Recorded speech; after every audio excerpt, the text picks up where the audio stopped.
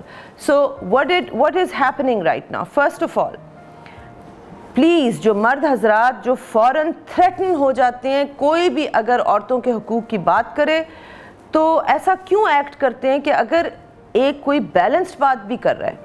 میں نے آپ کو قرآن اور سنت کے حوالے سے بات کہی ہے، آپ فوراً وہاں جاتے ہیں کہ یہ فتنہ پیدا کر رہی ہیں، یہ معاشرے میں ڈیورس کرانا چاہتی ہیں اور یہ عورتوں کو بے راہ کرنا چاہتی ہیں.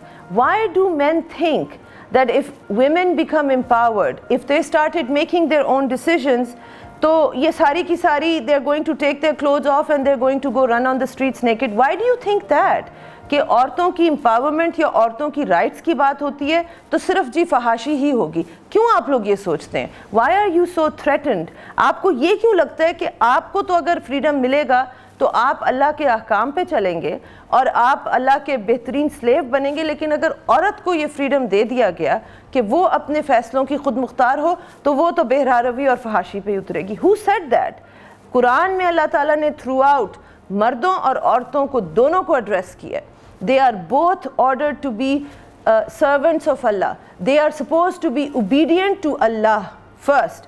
When they are both obedient to Allah, naturally they will form marriages and relationships that are within the boundaries that Allah Ta'ala has prescribed. Not what the man has prescribed, not what the woman has prescribed, what Allah Ta'ala has prescribed. You would have to follow those boundaries and there would be balance, there would be compassion, there would be understanding, and there would be justice. اب ہوا کیا ہے آپ کے معاشرے میں جس کی وجہ سے مجھے دکھ ہوا تھا، تکلیف ہوئی تھی جب میں ادھر آئی تھی اور میں نے دیکھا تھا کہ تباہی کے دہانے پہ ہم کھڑے ہوئے ہیں. ویسٹ میں 30 سال رہ کے آئی تھی. I was the poster child of what they would consider liberated feminist woman. Why? Because I was able to be completely independent without the help of any man. I was autonomous on my affairs in my life. I decided what I needed to do. I was not financially dependent on any man, nor did I create my business with the help of any man. Alhamdulillah, I did it all on my own. I was taking care of my children on my own. Whatever battles I needed to fight in the courts, in my life, whatever it was, I did everything on my own, only with the help of Allah. But وہ اللہ کی help لوگوں کو نظر نہیں آتی، لہٰذا وہ یہی بات کرتے ہیں کہ she was all alone. So I was the poster child for that Western feminist movement. اور میں ان کو وہاں پہ بیٹھ کے بھی کہتی تھی this movement has cost women a lot more than what it has given. Because وہاں پہ عورتوں کا ڈپریشن کا ریٹ بڑھ گیا ہوا ہے، وہاں پہ عورتیں تھک چکی ہیں کیونکہ وہ ایکول رائٹس لینے کے چکروں میں امبیلنس کریٹ ہوا، اور اس کی وجہ سے اب عورت کام بھی کر رہی ہے، ذمہ داریاں بھی اٹھا رہی ہے اور بچے بھی پال رہی ہے.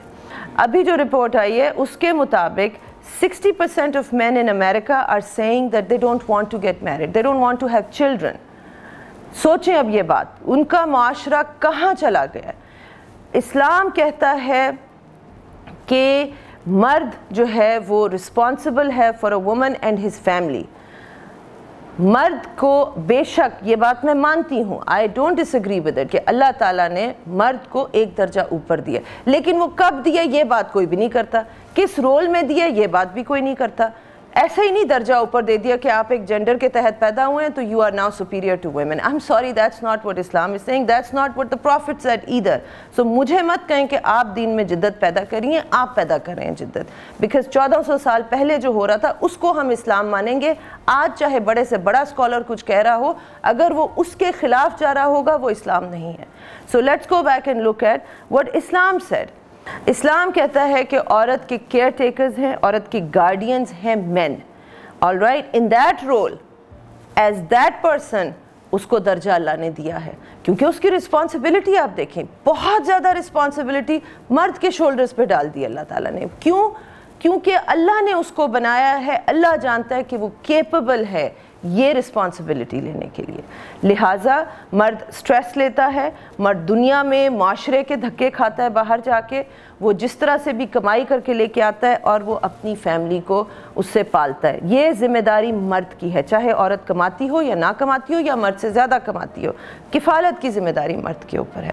اور اس کو خوبصورتی سے اللہ نے کمپلیٹ کیا کہ مرد کے اندر اس کے ڈی این اے میں, ڈیپ سب کانشیس میں یہ بات ہے کہ he will never be happy and satisfied unless he recognizes he is recognized in this role, that he is the caretaker, he is the provider. Now, when that role is assigned to the man, کسی بھی آپ company میں بھی دیکھ لیں, کسی بھی ادارے میں دیکھ لیں, in order for that department or that institute to run properly, you need to have someone in the position of making decisions. Decision making power ایک ہیڈ کو دی جاتی ہے. میں اپنی کمپنی کی سی ای او ہوں and I have been for many years. میرے employees جو میرے ساتھ کام کرتے ہیں, میں تو یہ بھی نہیں کہتی کہ میرے لیے کام کرتے ہیں یا میرے انڈر کام کرتے ہیں. I always say they work with me, but obviously they work for me because I pay them to get a certain job done. So there is an understanding between us that if you fulfill this role and you carry out, ABC in your work, then I agree to pay you a certain amount. I have certain responsibilities towards you. They have certain responsibilities that are defined, and I as a CEO have certain responsibilities. ان میں سب سے بڑی یہ ہے کہ I give the vision and the direction of the company. Who are we? Where are we headed? What are our goals? That's my responsibility. That's not the employee's responsibility. I also have to be the one کہ اگر کوئی مسئلہ ہوتا ہے, اگر کوئی problem ہوتی ہے, کبھی ریونیوز ڈاؤن ہوتے ہیں, پینڈیمک میں ایشو ہوا ہے, تمام کے تمام ڈیفیکلٹ ڈیسیجنز مجھے لینے پڑتے ہیں. اور کئی دفعہ یہ کرنا پڑا ہے ان کئی سالوں میں کہ اگر کمپنی کے ریونیوز ڈاؤن ہیں تو میرے امپلائیز کی جو سیلریز ہیں وہ امپیکٹ نہ ہو, میں چاہے گھر سیلری لے کے جاؤں یا نہ لے کے جاؤں. That's also the role of the CEO so او. سو رسپانسبلٹی میرے اوپر بہت زیادہ ہے کمپنی کی, ایون دو مے بی کام ڈیلی بیسس پہ میں اتنا زیادہ اس میں نہ کروں. This is how you have to look at a marriage. The husband is the head of the household, but he's not in the household all the day. He's not supposed to be. He's supposed to be outside working, earning money for the family. So he gives the vision, the directions, and the wife is actually the implementer, who then is supposed to, according to Islam, وہ اس میں خیانت نہیں کر سکتی. جو اس کے خاوند کی خواہشات ہیں how to run the house, she will fulfill them. Now typically in a good marriage, if people are both emotionally balanced, یہ چیز مل کے ایک پارٹنرشپ میں کی جاتی ہے. اس میں کوئی جبر اور زبردستی نہیں ہے, دونوں کو بیلنس سے وہ اپنی فیملی کو چلاتے ہیں. کیونکہ خاوند کی یہ ذمہ داری بھی ہے کہ جو اس وقت آپ کی رعیت میں ہیں, یہ رعیت بنی بات, اگر وہ آپ کی رعیت میں ہیں تو ان کی خوشی, ان کی مینٹل ہیپینس, یہ سب اس مرد کی ذمہ داری ہے. اگر عورت میرج میں خوش نہیں ہے, اس کی پوچھ گچھ اس سے کی جائے گی. اسلام never gives absolute power to one party, never, because Islam is all about balance. ہمارے یہ جو انفارچونیٹلی جو کچھ لاسٹ سینچریز میں ہوا due to misunderstanding and misinterpretation, almost absolute power has been given to men over women. They are now absolute in control, and remember, absolute power corrupts absolutely. بہت کم لوگ ہیں جن کے اندر اتنا ظرف ہوتا ہے کہ ان کو absolute power دی جائے اور وہ اس کو abuse نہ کریں. absolute power twist کر کے, مس ریپرزینٹ کر کے اسلام کی دے دی گئی مردوں کے ہاتھ میں. یہ میں کس طرح کہہ رہی ہوں, میں بہت سیریس, مجھے معلوم ہے کہ بہت سیریس کلیم کر رہی ہوں, but I can back it up. عورت کو یہ ٹرانسلیشن دے دی گئی کہ اللہ نے کہا ہے کہ مرد حکمران ہے, اللہ نے کہا ہے کہ you have to be obedient to the husband. میں آپ کو کہہ رہی ہوں, میں نے بھی وہی آیت پڑھی ہے, مجھے صاف نظر آ رہا ہے کہ you have to both have to be obedient to Allah. Why would Allah make wife obedient to husband when there are many husbands who are corrupt and the wife is quite good? So why would she be obedient to the husband? And yes, I understand there are some very good men and the wives are corrupt. تو یہ تو نہیں کہا کہ husbands have to be obedient to the wife. So اللہ تعالیٰ یہ کیوں کہے گا؟ اس میں ایک وہ ڈال دی گئی چیز جو کہ بالکل ضعیف حدیث ہے, لیکن وہ اتنی کامن ہے کہ جب میں آپ کو بتاؤں گی, مجھے زیادہ تر لوگوں نے جب اعتراض کیا تھا اس ویڈیو پہ تو کہا آپ نے قرآن پڑھا ہے, اس میں لکھا ہوا ہے کہ خامن مجازی خدا ہے. اور مجھے ہنسی آ رہی تھی, میں نے تو قرآن پڑھا ہے, آپ نے نہیں پڑھا, کیونکہ یہ کہیں بھی قرآن میں نہیں لکھا ہوا. اٹ از ناٹ ان دا قرآن. یہ کہاں سے آئی یہ چیز کہ لوگ اتنا اس کو مانتے ہیں, خواتین بھی مانتی ہیں, مرد بھی مانتے ہیں کہ خاوند کو اللہ نے مجازی خدا کا, یہ کہیں نہیں ہے. ایک ضعیف حدیث میں ہے اور اس کے اوپر تمام سکالرز متفق ہیں کہ یہ حدیث ضعیف ہے. پھر آپ دیکھیں اگر آپ کو ابھی بھی ڈاؤٹ ہے آپ جا کے سنت دیکھیں, جو میں نے کہا تھا کہ سنت نبوی کو اسٹڈی کریں. I guarantee you, whenever you are confused about the Quran, you go and look at the Sirat, you will find that your answer will become very clear.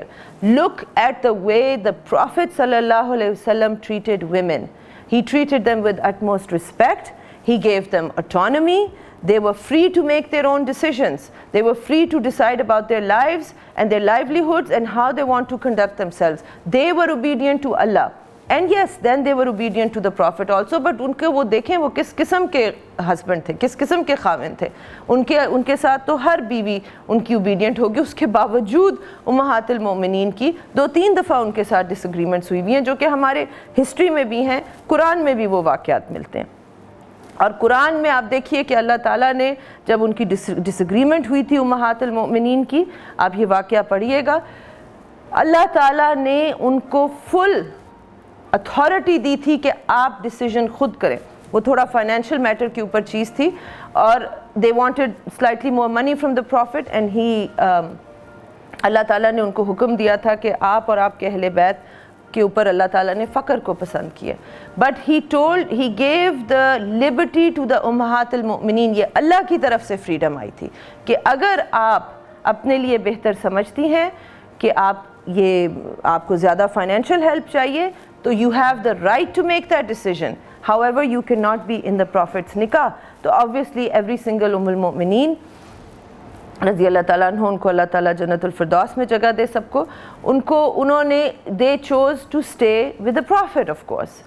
تو یہاں پہ ہمیں کیا سمجھ آتا ہے کہ وہ خواتین کو اللہ نے تو نہیں کہا کہ یہ کم عقل ہے یا ناقص العقل ہے یا اپنا فیصلہ درست نہیں کر سکتی, یا اللہ نے سرزنش کی ہو قرآن میں کہ یہ بے وقوف عورتیں نعوذ باللہ اور یہ اپنا دیکھو کتنی بڑی مسٹیک کریں. اللہ تعالیٰ did not say that because Allah is very kind, Allah is just and he talks about balance.